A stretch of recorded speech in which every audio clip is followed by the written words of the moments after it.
Hey, Boris. Well, good morning from Australia. I'm very pleased to join two great friends of freedom and of Australia, Prime Minister Johnson and President Biden. Today, we join our nations in a next-generation partnership built on a strong foundation of proven trust. We have always seen the world through a similar lens. We've always believed in a world that favours freedom, that respects human dignity, the rule of law, the independence of sovereign states and the peaceful fellowship of nations. And while we've always looked to each other to do what we believe is right, we have never left at each other. Always together, never alone. Our world is becoming more complex, especially here in our region, the Indo-Pacific.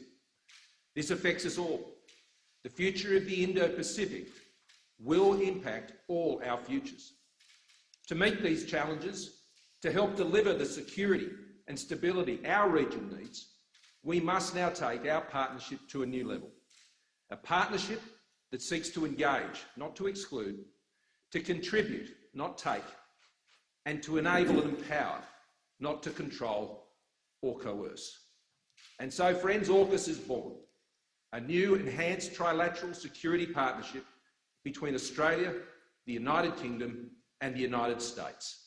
AUKUS, a partnership where our technology, our scientists, our industry, our defence forces are all working together to deliver a safer and more secure region that ultimately benefits all. AUKUS will also enhance our contribution to our growing network of partnerships in the Indo-Pacific region. ANZUS, our ASEAN friends, our bilateral strategic partners, the Quad, Five Eyes countries, and of course our dear Pacific family. The first major initiative of AUKUS will be to deliver a nuclear-powered submarine fleet for Australia. Over the next 18 months, we will work together to seek to determine the best way forward to achieve this. This will include an intense examination of what we need to do to exercise our nuclear stewardship responsibilities here in Australia.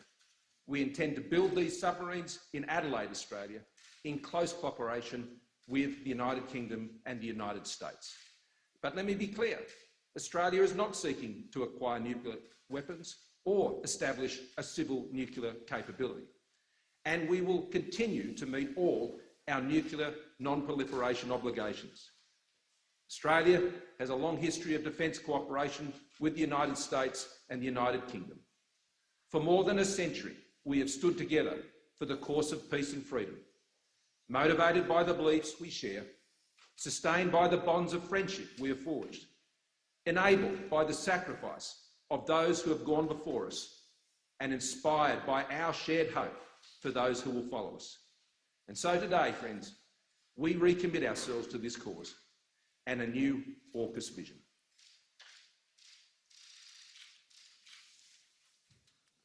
I'm delighted to join President Biden and Prime Minister Morrison to announce that the United Kingdom, Australia and the United States are creating a new trilateral defence partnership known as AUKUS, with the aim of working hand in glove to preserve security and stability in the Indo-Pacific.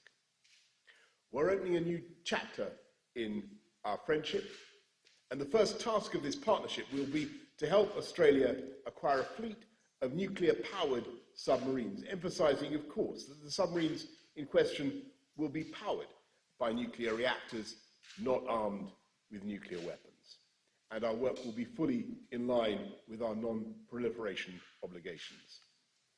This will be one of the most complex and technically demanding projects in the world, lasting for decades and requiring the most advanced technology.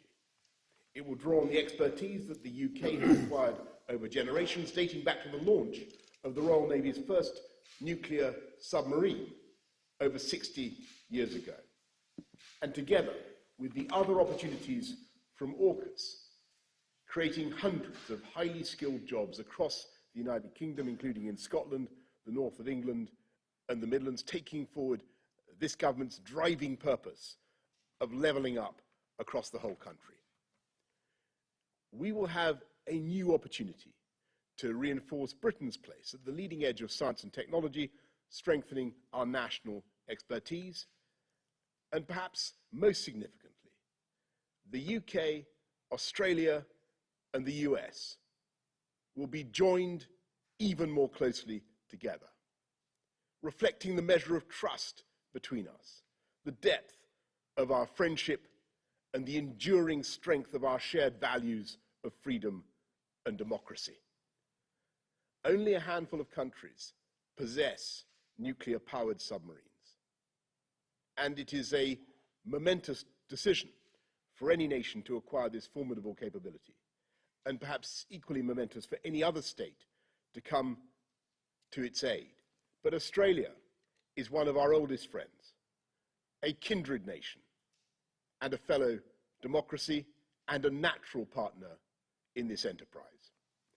Now the UK will embark on this project alongside our allies, making the world safer and generating jobs across our United Kingdom. Thank you. Over to you, Mr. President. Thank you, Boris. And I want to thank that fellow down under. Thank you very much, pal.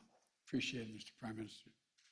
I'm honored today to be joined by two of America's closest allies, Australia and the United Kingdom, to launch a new phase of the trilateral security cooperation among our countries.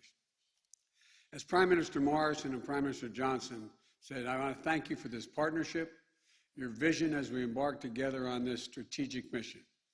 Although Australia, the UK and US partnership, AUKUS, it sounds strange in all these acronyms, but it's a good one. AUKUS, our nations will update and enhance our shared ability to take on the threats of the 21st century, just as we did in the 20th century, together. Our nations and our brave fighting forces have stood shoulder to shoulder for literally more than 100 years. Through the trench fighting in World War I, the island hopping in World War II during the frigid winters in Korea, and the scorching heat of the Persian Gulf. The United States, Australia, and the United Kingdom have long been faithful and capable partners, and we're even closer today. Today, we're taking another historic step to deepen and formalize cooperation among all three of our nations, because we all recognize the imperative of ensuring peace and stability in the Indo-Pacific over the long term. We need to be able to address both the current strategic environment in the region and how it may evolve, because the future of each of our nations, and indeed the world, depends on a free and open Indo-Pacific enduring and flourishing in the decades ahead. This is about investing in our greatest source of strength, our alliances, and updating them to better meet the threats of today and tomorrow. It's about connecting America's existing allies and partners in new ways and amplifying our ability to collaborate, recognizing there is no regional divide separating the interests of our Atlantic and Pacific partners. Indeed, this effort reflects a broader trend of key European countries playing an extremely important role in the Indo-Pacific. France, in particular, already has substantial Indo-Pacific presence and is a key partner and ally in strengthening the security and prosperity of the region. The United States looks forward to working closely with France and other key countries as we go forward. And finally, this initiative is about making sure that each of us has a modern capability, the most modern capabilities we need to maneuver and defend against rapidly evolving threats. AUKUS will bring together our sailors, our scientists, and our industries to maintain and expand our edge in military capabilities and critical technologies such as cyber, artificial intelligence, quantum technologies, and undersea domains. Now, as a key project under AUKUS, we are launching consultations with Australia's acquisition of conventionally armed nuclear-powered submarines for its Navy, conventionally armed. I want to be exceedingly clear about this. We're not talking about nuclear-armed submarines. These are conventionally armed submarines that are powered by nuclear reactors. This technology is proven, it's safe. And the United States and the UK have been operating nuclear-powered submarines for decades. I have asked Secretary Austin of the Department of Defense to lead this effort for the US government in close collaboration with the Department of Energy and the Department of State. Our governments will now launch an 18-month consultation period to determine every element of this program, from workforce to training requirements to production timelines to safeguards and non-proliferation measures and to nuclear stewardship and safety to ensure full compliance with each of our nation's commitments under the Nuclear Non-Proliferation Treaty.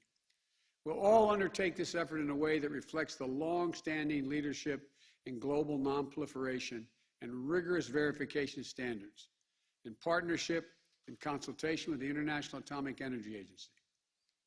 So I want to thank the Prime Minister Morrison and Prime Minister Johnson for their friendship, but mostly important for their leadership and partnership as we undertake this new phase of our security cooperation.